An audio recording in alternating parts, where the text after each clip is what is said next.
Mi sono sentito travolto da un ciclone che non mi sarei mai aspettato, su di me sono state dette le cose più false, più infami, c'è addirittura nell'eccezionale lavoro della Guardia di Finanza una barca che non sapevo di possedere. Così si sfogava Giancarlo Galana ai nostri microfoni dopo circa un mese dallo scoppio dello scandalo Mose. Era il 4 giugno 2014, quella mattina il Veneto e la città di Venezia si svegliarono travolti da un uragano.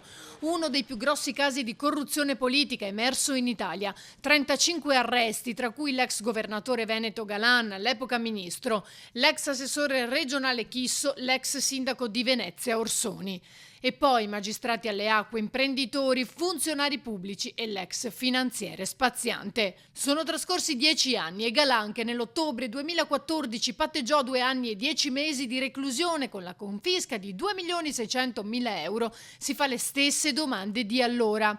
Perché sono stato l'unico a pagare? Proprio come si chiedeva al tempo.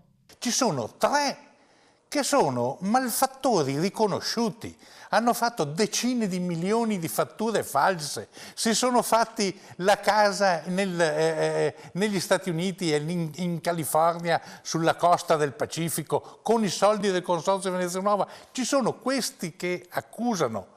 Ci sono questi 3 che mi accusano. Mi sono sentito avvilito, tramortito, abbattuto, psicologicamente distrutto nei primi tempi. Oggi sono soprattutto incazzato, ferocemente.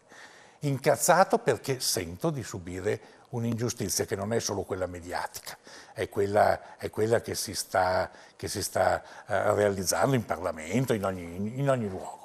Galan ha sempre detto di avere una sua teoria sul perché il sistema Mose sia finito sotto inchiesta. È successo quando Bait decise di aggiudicarsi appalti a Milano, invadendo il territorio di Impregilo, che anni prima aveva ceduto per poco a Mantovani la sua quota del Consorzio Venezia Nuova. Secondo me, ha dichiarato alla stampa, è stato vissuto come una violazione di un patto.